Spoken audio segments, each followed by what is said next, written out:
Semurni-murni tauhid, setinggi-tinggi ilmu, sepandai-pandai siasat, landasan perjuangan kami. Tetap berjuang dalam senang dan susah, pantang menyerah, tak kenal lelah. Itulah jati diri kami. Berantas kemiskinan, kebodohan, penghisapan, kuatkan ikatan persaudaraan. Pantang menyerah, tak kenal kata kalah, Indonesia pasti sejahtera. Indonesia pasti sejahtera. Assalamualaikum warahmatullahi wabarakatuh. Alhamdulillah, segala puji bagi Allah, Tuhan sekalian alam yang penuh rahman dan rahim. Selawat dan salam buat junjungan Nabi besar Muhammad sallallahu alaihi wasallam. Saudara-saudariku kader Serikat Mahasiswa Muslim Indonesia wilayah Sumatera Barat dan rekan-rekan mahasiswa yang kami banggakan. Mahasiswa merupakan elemen penting dalam negeri ini karena banyak perubahan yang terjadi di belahan dunia ini didorong dan tercipta karena gerakan yang dibangun oleh mahasiswa. Dalam hal ini, gerakan mahasiswa juga bagian dari gerakan sosial yang terjadi di tengah masyarakat. Mahasiswa merupakan komponen masyarakat kelas menengah. Yang membedakan mereka dengan masyarakat awam adalah mereka adalah kelompok masyarakat berpendidikan dan sehari-harinya bergelut dengan pencarian kebenaran dalam kampus, melihat kenyataan yang berbeda dalam kehidupan nasionalisnya. Kegelisahan kalangan mahasiswa ini kemudian teraktualisasikan dalam aksi-aksi protes yang kemudian mendorong perubahan yang reformatif dalam sistem politik Indonesia. Mahasiswa sebagai lapisan intelektual yang memiliki tanggung jawab sosial yang khas. Ada 5 fungsi kaum intelektual, yakni menciptakan dan menyebar kebudayaan tinggi, menyediakan bagan-bagan nasional dan antarbangsa, membina keberdayaan dan bersama mempengaruhi perubahan sosial dan memainkan peran politik. Arbi Sanid, salah seorang ilmuwan politik Indonesia, memandang mahasiswa cenderung terlibat dalam 3 fungsi terakhir. Sementara itu, Samuel Huntington menyebutkan bahwa kaum intelektual di perkotaan merupakan bagian yang mendorong perubahan politik yang disebut reformasi. Menurut Arbi Sanid, ada 4 faktor pendorong bagi peningkatan peranan mahasiswa dalam kehidupan politik. Yang pertama adalah sebagai kelompok masyarakat yang memperoleh pendidikan terbaik. Mahasiswa mempunyai horizon yang luas di antara masyarakat. Yang kedua, sebagai kelompok masyarakat yang paling lama menduduki bangku sekolah. Sampai di perguruan tinggi, mahasiswa telah mengalami proses sosialisasi politik yang terpanjang di antara angkatan muda. Dan yang ketiga adalah kehidupan kampus membentuk gaya hidup yang unik di kalangan mahasiswa. Di perguruan tinggi, mahasiswa yang berasal dari berbagai daerah, suku, bahasa, dan agama terjalin dalam kegiatan kampus sehari-hari. Dan yang keempat adalah mahasiswa sebagai kelompok yang akan memasuki lapisan atas dari susunan kekuasaan, struktur perekonomian, dan prestis dalam masyarakat dengan sendirinya merupakan elit di dalam kalangan angkatan muda. Gerakan mahasiswa merupakan bagian dari gerakan sosial yang didefinisikan sebagai upaya kolektif untuk memajukan atau melawan perubahan dalam sebuah masyarakat atau kelompok. Gerakan sosial merujuk pada berbagai ragam usaha kolektif untuk mengadakan perubahan tertentu pada lembaga-lembaga sosial atau menciptakan orde baru. Sebuah gerakan muncul ketika masyarakat menghadapi hambatan struktural karena perubahan sosial yang cepat. Teori kemacetan berpendapat bahwa pengaturan lagi struktural dalam masyarakat seperti urbanisasi dan industrialisasi menyebabnya hilangnya kontrol sosial dan meningkatkan gelombang menuju perilaku antisosial. Kemacetan sistemik ini dikatakan menjadi penyebab meningkatnya aksi mogok, kekerasan kolektif, dan gerakan sosial serta mahasiswa. Pakar kontemporer tentang gerakan sosial mengkritik teori-teori kemacetan dengan alasan empirik dan teoritis. Ada 3 kondisi menyebabkan lahirnya gerakan sosial seperti gerakan mahasiswa. Pertama adalah gerakan sosial dilahirkan oleh kondisi yang memberikan kesempatan bagi gerakan itu. Pemerintahan yang moderat, misalnya memberikan kesempatan yang lebih besar bagi timbulnya gerakan sosial ketimbang pemerintahan yang sangat otoriter.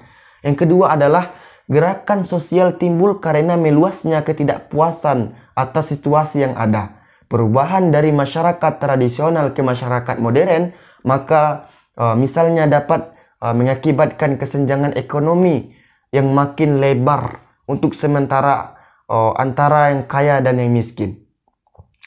Perubahan ini dapat pula menyebabkan krisis identitas dan lunturnya nilai-nilai sosial yang selama ini diagungkan. Perubahan ini akan menimbulkan gejolak yang dirugikan dan kemudian meluasnya gerakan sosial. Dan ada yang ketiga adalah gerakan sosial semata-mata masalah kemampuan kepemimpinan dari tokoh penggerak. Adalah sang tokoh penggerak yang mampu memberikan inspirasi, membuat jaringan, membangun organisasi yang menyebabkan sekelompok organisasi termotivasi terlibat dalam gerakan. Nah, jadi gerakan mahasiswa mengaktualisasikan potensinya melalui sikap-sikap dan pernyataan yang bersifat imbauan moral, seperti mendorong perubahan dengan mengetengahkan isu-isu moral sesuai sifatnya yang bersifat ideal. Ciri khas gerakan mahasiswa ini adalah mengaktualisasikan nilai-nilai ideal mereka karena ketidakpuasan terhadap lingkungan sekitarnya. Gerakan moral ini sebenarnya sikap moral mahasiswa. Lahir dari karakteristiknya mereka sendiri. Mahasiswa sering menekankan peranannya sebagai kekuatan moral dan bukannya kekuatan politik. Aksi protes yang dilancarkan mahasiswa berupa demonstrasi di jalan dinilai juga sebagai sebuah kekuatan moral karena mahasiswa bertindak tidak seperti organisasi sosial politik yang memiliki kepentingan praktis.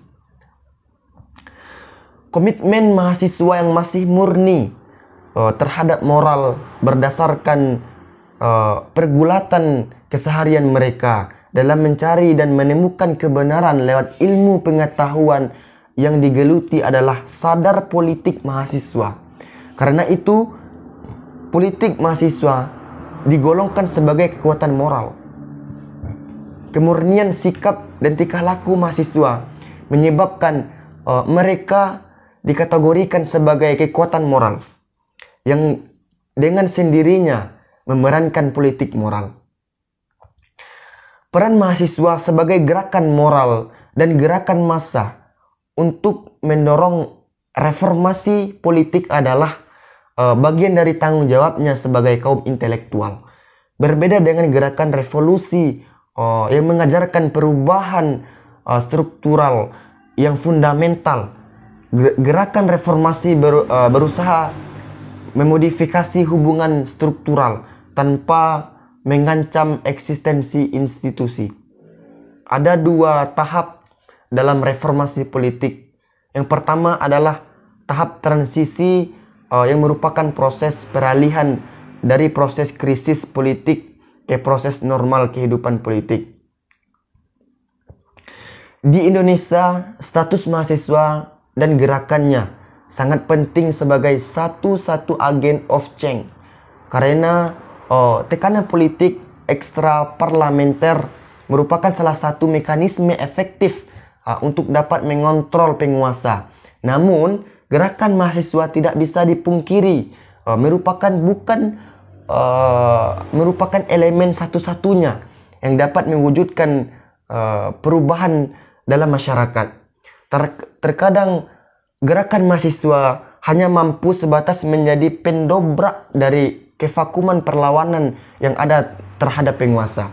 Setelah penguasa yang didobrak turun, maka gerakan mahasiswa akan menyerahkan kelanjutan proses tersebut pada elemen masyarakat lain untuk melanjutkan. Karena memang gerakan mahasiswa dilandasi atas perjuangan moral, meskipun wilayah perlawanannya berada pada wilayah politik. Moralitas inilah yang kemudian dapat mencapai reformasi di Indonesia. Dengan cita-cita reformasi, gerakan mahasiswa memberikan andil yang luar biasa agar tercapai harapan masyarakat yang demokratis. Gerakan mahasiswa dewasa ini menghadapi dua tantangan besar dalam mewujudkan perannya. Yang pertama adalah menghadapi implikasi dari proses globalisasi ekonomi, politik dan budaya yang berasal dari negara-negara industri maju. Yang kedua, tantangan yang menyangkut proses demokratisasi dari segi ekonomi, politik, dan sosiokultural. Guna menghadapi tantangan kedua ini, maka gerakan mahasiswa perlu untuk menciptakan cita-cita bersama bangsa yang menjadi landasan pergerakan. Cita-cita bersama ini harus sederhana, namun dapat merangkul semua kepentingan rakyat.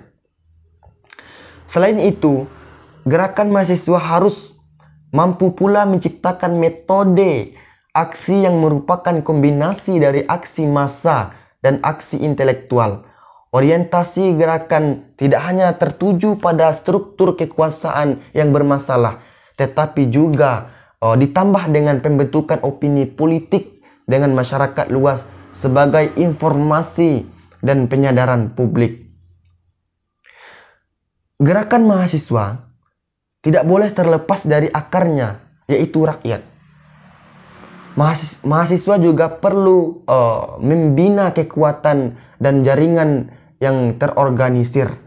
Gerakan mahasiswa tidak boleh terpisah dalam kerangkeng ideologi masing-masing, organisasi atau kelompok. Harus ada satu kesatuan yang utuh terikat dalam satu tujuan untuk membela rakyat. Karena dengan kekuatan yang terpencar akan memudahkan rezim mematahkan gerakan mahasiswa.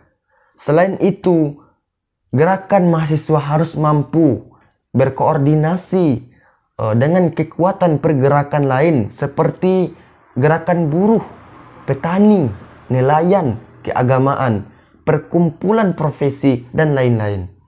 Demi menyusun barisan oposisi ekstra parlementer yang akan melawan rezim dengan perlawanan yang terorganisir, maka setiap potensi kekuatan yang ada dapat dimanfaatkan serta diberdayagunakan untuk mewujudkan perubahan sosial yang dikehendaki bersama. Karena itu, dalam perspektif Gramsci, konsep organisasi gerakan mahasiswa bisa dikategorikan pula sebagai masyarakat sipil terorganisir. Konsep tersebut didasarkan kepada analisis tentang kepentingan konfliktual dalam dialektika atau kesatuan dalam keberadaan antara negara dengan masyarakat sipil. Masyarakat sipil terdiri berbagai bentuk masyarakat volunteer dan merupakan dunia politik utama, di mana semua berada dalam aktivitas ideologi dan intelektual yang dinamis merupakan konstruksi hegemoni. Masyarakat sipil merupakan konteks di mana seseorang menjadi sadar seseorang pertama kali ikut serta dalam aksi politik. Dengan demikian, masyarakat sipil adalah satu agregasi atau percampuran kepentingan, di mana kepentingan sempit ditransformasikan menjadi pandangan yang lebih universal sebagai ideologi dan dipakai atau diubah dalam konteks ini. Bagi Gramsci, masyarakat sipil adalah dunia di mana rakyat membuat perubahan dan menciptakan sejarah. Menurut pernyataan Gramsci, semua orang adalah intelektual. Maka seseorang dapat mengatakannya demikian, tetapi tidak semua orang memiliki fungsi intelektual dalam masyarakat. Saya Salman Al-Farisi, kader Serikat Mahasiswa Muslimin Indonesia Sumatera Barat, Dewan Pimpinan Cabang Kota Bukit Tinggi. Billahi fi sabilil haqq. Fattaqullaha mastata'tum. Assalamualaikum warahmatullahi wabarakatuh.